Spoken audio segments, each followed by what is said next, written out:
Pessoal, eu estou gravando esse vídeo para resolver com vocês um exercício de esboçar o gráfico, tá? Eu resolvi na última monitoria, que foi ontem, dia 8 de junho. Só que como foi bastante gente, eu resolvi gravar esse vídeo, tá? O exercício que a gente resolveu ontem na monitoria tinha Briot-Ruffini, né? Era uma equação de terceiro grau. E aí mais pra frente eu posso gravar um vídeo resolvendo alguma que use Briot-Ruffini, tá? Que não vai ser o caso dessa. Mas vamos começar. Esboçar o gráfico então dessa função aqui, certo? Eu deixei aqui o nosso guia para esboçar o gráfico. Então são os passos que a gente pode seguir para conseguir esboçar o nosso gráfico, tá? E lá no final tem o nosso plano cartesiano para a gente desenhar, tá bom? Então vamos começar, pessoal. Primeiro passo, determine o domínio da função. Então vamos lá, primeiro passo. Determinar o domínio, pessoal, é identificar quais valores o meu t pode assumir, tá? Então aqui é a gente analisar se a nossa função tem alguma restrição, se ela tem alguma condição de existência. Por exemplo, se eu tenho essa função aqui, ó, 1 sobre x, eu tenho uma restrição aqui, o meu x ele tem que ser diferente de zero. Se eu tenho uma função assim, raiz quadrada de x, eu tenho uma restrição, o meu x ele só pode assumir valores maiores ou iguais a zero, tá bom? Então aqui a gente olha para a nossa função, eu tenho alguma restrição aqui? Existe algum valor que o meu t não pode assumir? Não tenho nenhuma regra aqui. Então, eu posso falar que o meu domínio é x pertence aos reais, tá bom? Então, determinei meu domínio e cheguei na conclusão que eu não tenho nenhuma restrição. Beleza. Vamos então para o nosso passo número 2. Tente identificar os interceptos em ambos os eixos, ou seja, identificar quais pontos cruzam, em que momento, né, o meu gráfico ele cruza o eixo y e o eixo x, tá bom? Como que a gente faz isso? Primeiro de tudo, eu considero t igual a zero. E aí, se eu considerar t igual a zero, eu estou identificando em que momento ele intercepta no meu eixo y, que é a vertical, né? E depois f de t igual a zero. E aí eu identifico em que momento ele cruza no meu eixo x, que aqui no caso é o eixo t, tá? Então vamos lá, pessoal. Primeiro a gente substitui o t por zero aqui. F de zero é igual a 3 vezes 0 à quarta, mais 4 vezes 0 ao cubo. F de zero é igual a zero. Ou seja, quando o meu t é igual a zero, o meu y, o meu f de t também é zero. Então, o que eu faço com essa informação? Eu vou lá no meu plano cartesiano e identifico esse ponto. Ou seja, quando o meu t é igual a zero, o meu f de t também é zero, tá? Então, eu identifiquei o meu primeiro ponto aqui. Boa. Agora, a gente vai achar essa parte aqui, que é basicamente, pessoal, igualar a nossa função a zero. E aí, eu pergunto para vocês,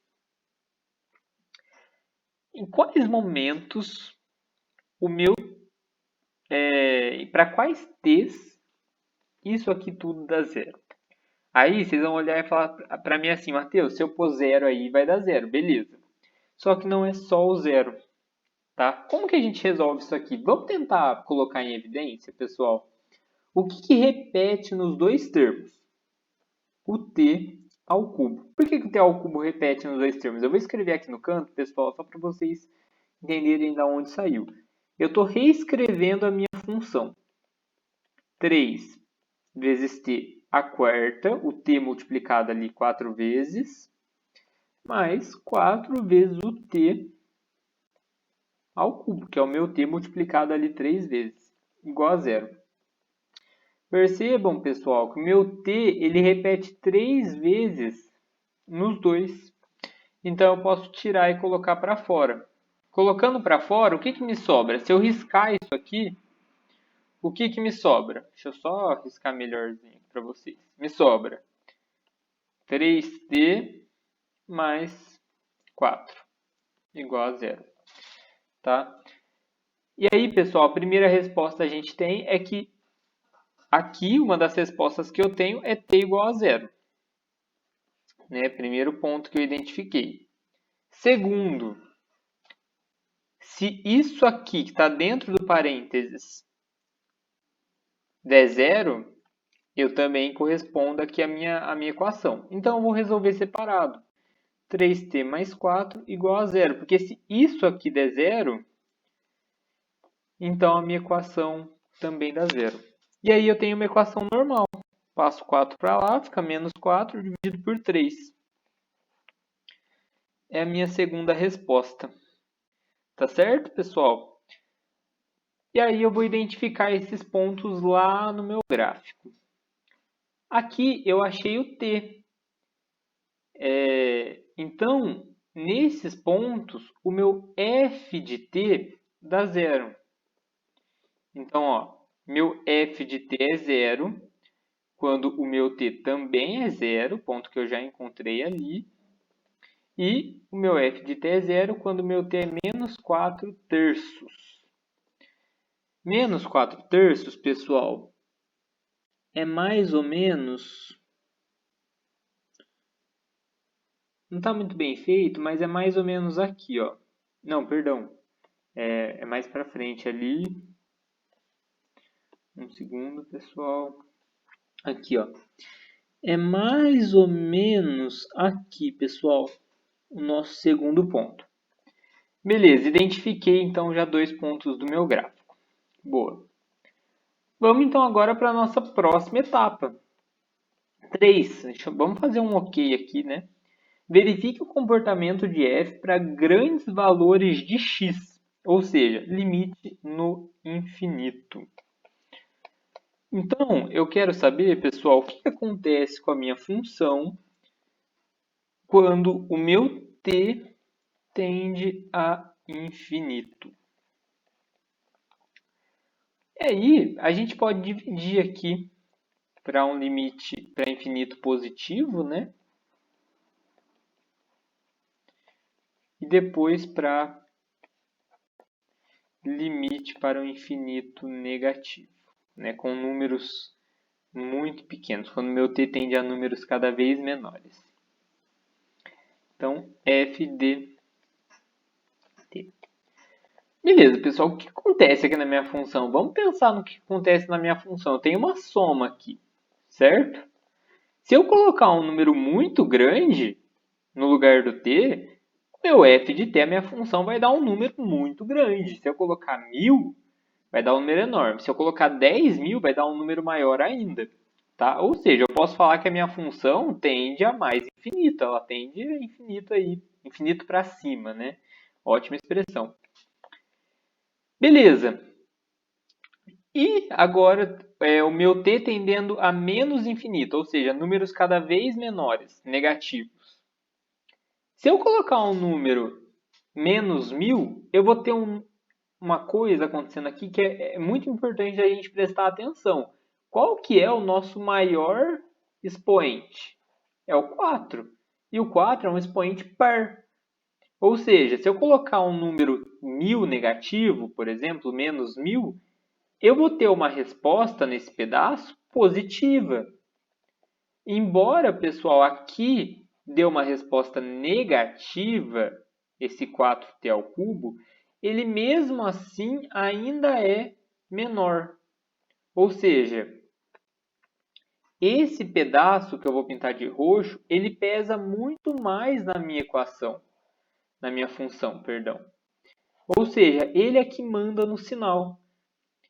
E se ele vai dar um número muito grande positivo por causa do expoente par, então a minha função também tende a mais infinito para a esquerda, tá bom? Ou seja, para a direita, o meu f de t tende para cima, mais infinito. Para a esquerda, ele também tende para cima. Tá bom? É legal ir fazendo essas coisas aqui no plano cartesiano, pessoal, porque depois é só ligar os pontos. Tá bom?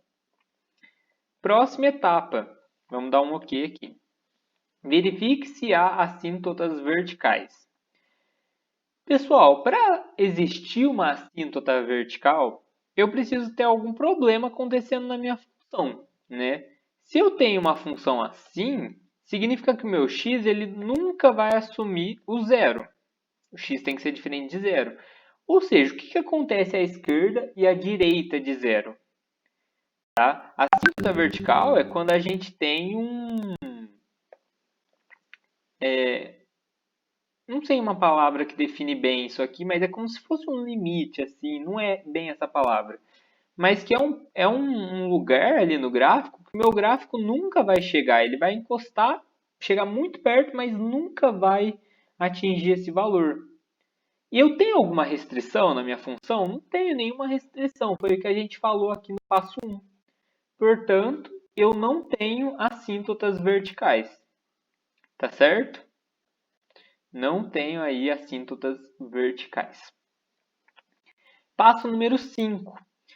Os intervalos onde f é crescente e decrescente. E aqui, pessoal, a gente vai fazer junto com o passo número 6. Localize os extremos relativos. Por quê? Para a gente fazer isso aqui, pessoal, a primeira coisa que a gente tem que fazer é achar a nossa primeira derivada.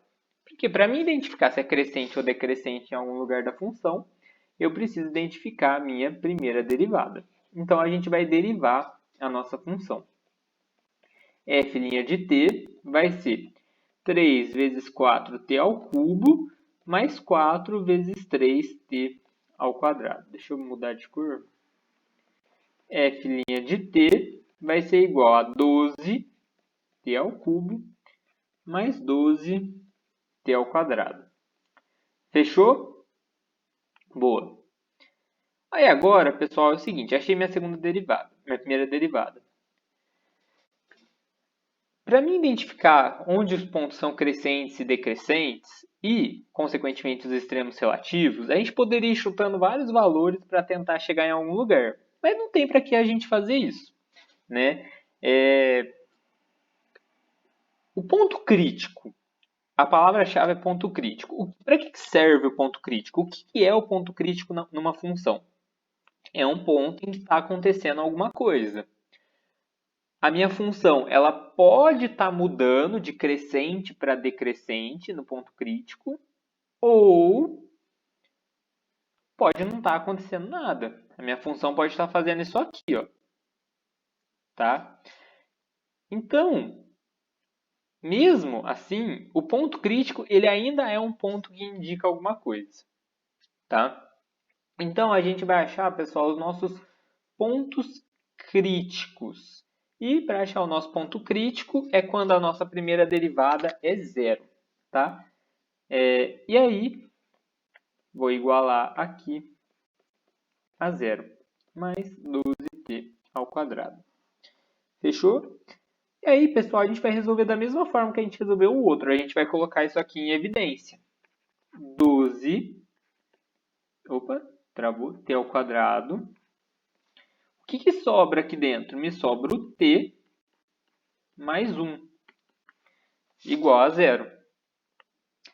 Qual que é a primeira resposta que a gente tem? A gente tem a nossa primeira resposta aqui é zero. Né? O meu t, se ele for zero, isso aqui, essa equação toda, dá zero.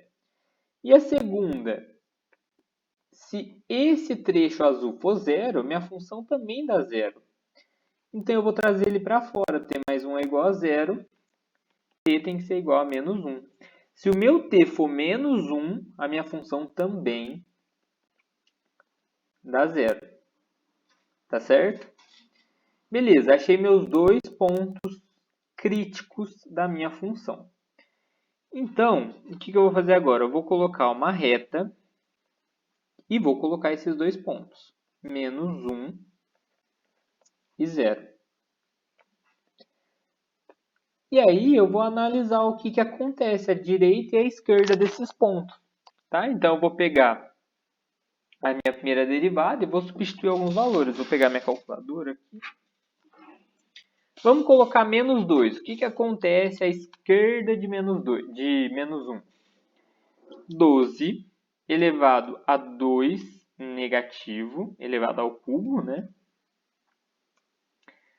Mais 12 vezes menos 2 elevado ao quadrado.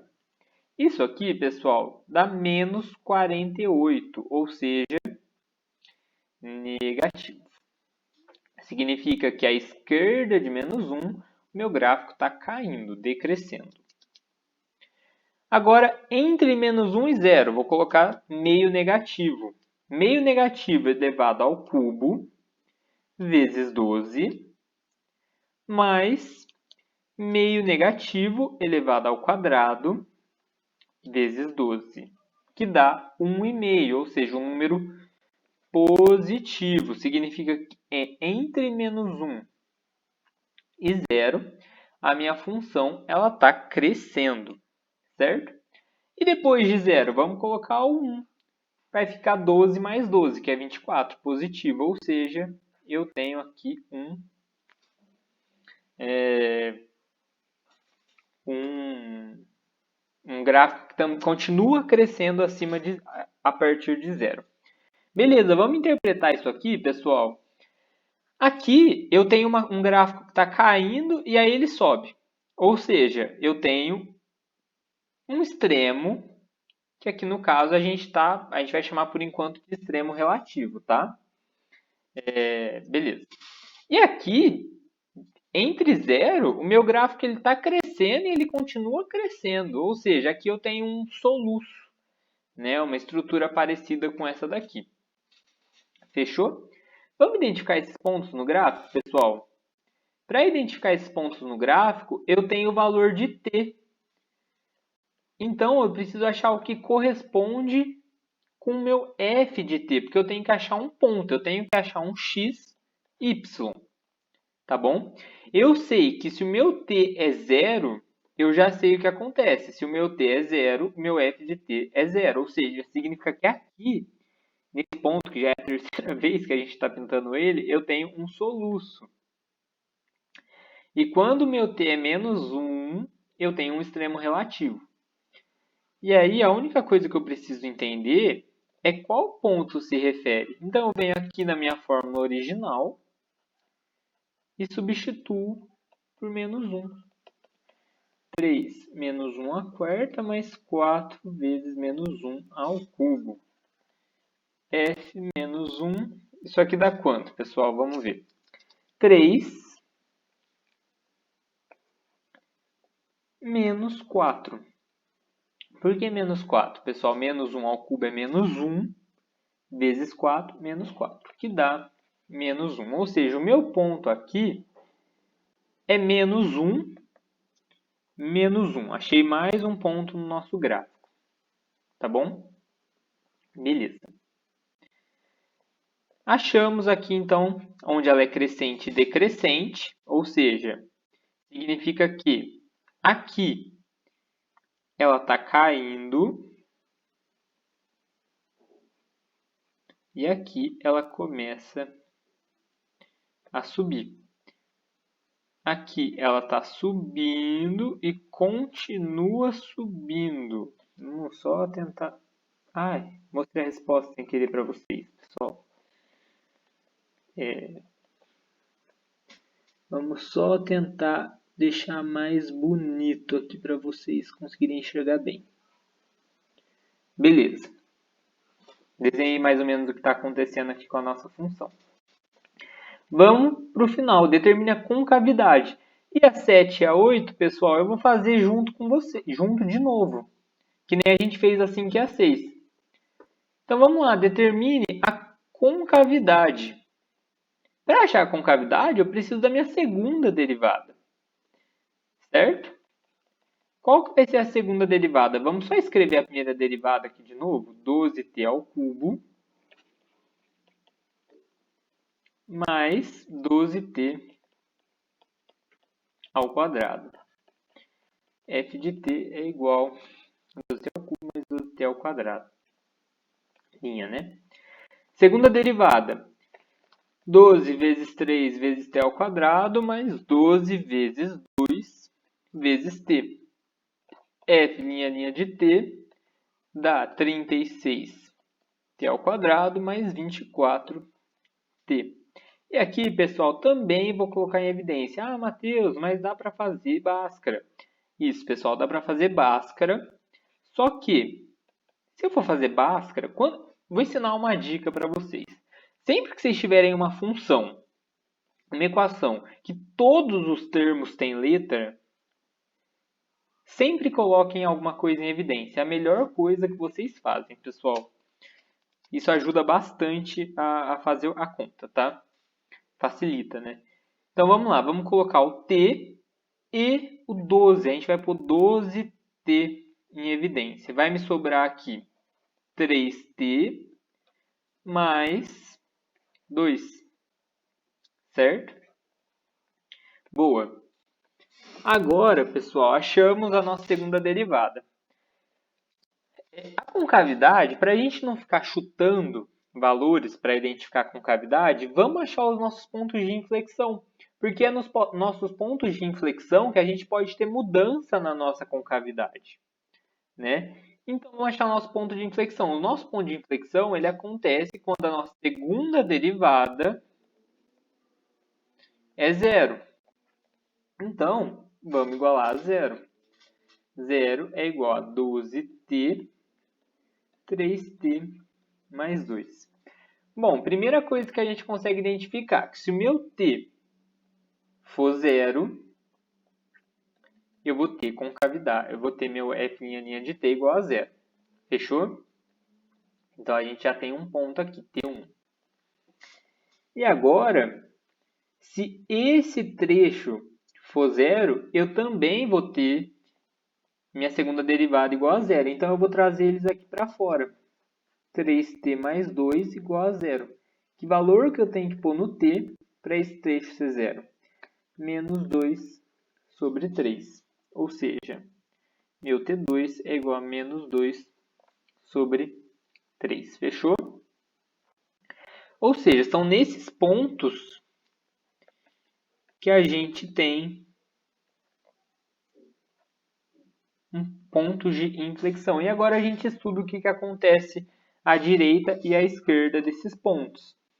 Bom, menos 1 é um ponto que está à esquerda de menos 2 terços. Então, eu vou substituir lá na minha segunda derivada, que vai ser 36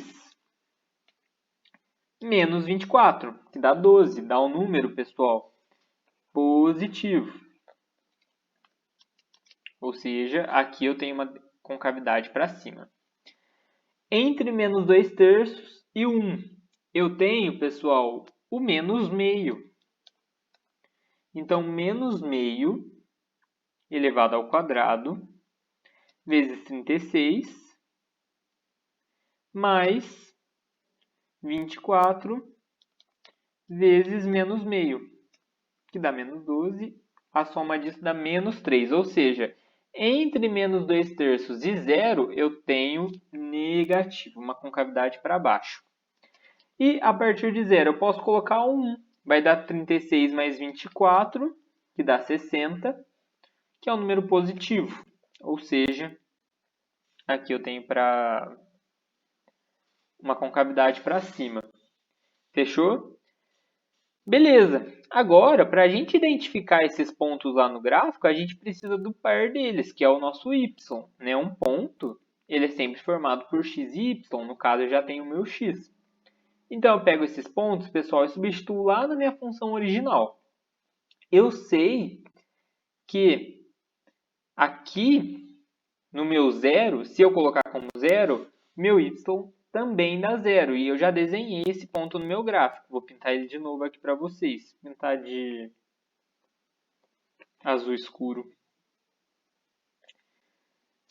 Qual que é o meu segundo ponto? Menos 2 terços. Então, f de menos 2 terços é igual a 3 vezes menos 2/3 a quarta, mais 4 vezes 2/3 negativo ao cubo. Vamos resolver. 2/3 negativo elevado a 4 vezes 3, mais 2/3 negativo elevado a 3 vezes 4. Isso me dá f de menos 2/3 menos 0,59, que eu vou arredondar para menos 0,6. Ou seja, 2/3 negativo, pessoal, dá mais ou menos aqui, ó. Dá mais ou menos aqui. 2/3 negativo. E aí, eu tenho que achar o menos 0,6. Menos 0,6 dá mais ou menos, pessoal, aqui. Ou seja, a gente tem um ponto, pessoal, mais ou menos aqui. Tá bom? Não tá perfeito, pessoal, porque é bem difícil acertar assim, principalmente quando é número quebrado, tá? E aí, o nosso último passo é o 9. Ache alguns pontos adicionais para esboçar o gráfico. Eu, particularmente, não vou fazer nesse, pessoal, porque não tem necessidade. Tá? A gente já tem mais ou menos a cara que o nosso gráfico vai ter. Nosso gráfico, pessoal, ele vai ter mais ou menos, ó, essa cara aqui. Você poderia, e é inclusive o recomendado, pegar mais algum ponto para entender para onde o gráfico está indo, sabe? Mas eu particularmente não vou fazer isso não. Mas é o recomendado, tá? Ou seja, ficou um negócio mais ou menos assim, né? A grosso modo. É que eu tenho a resposta. Ou seja, identificamos o nosso gráfico. Fechou? Basicamente, pessoal, é só seguir essas 9 etapas que não tem como errar, tá? E seguir uma de cada vez, a 5 e a 6 dá para fazer ao mesmo tempo, a 7 e a 8 também, e é isso. Obrigado, pessoal. Espero que vocês tenham entendido. Deixa eu finalizar lá no final. Espero que vocês tenham entendido e qualquer dúvida, vocês podem me chamar. Fechou?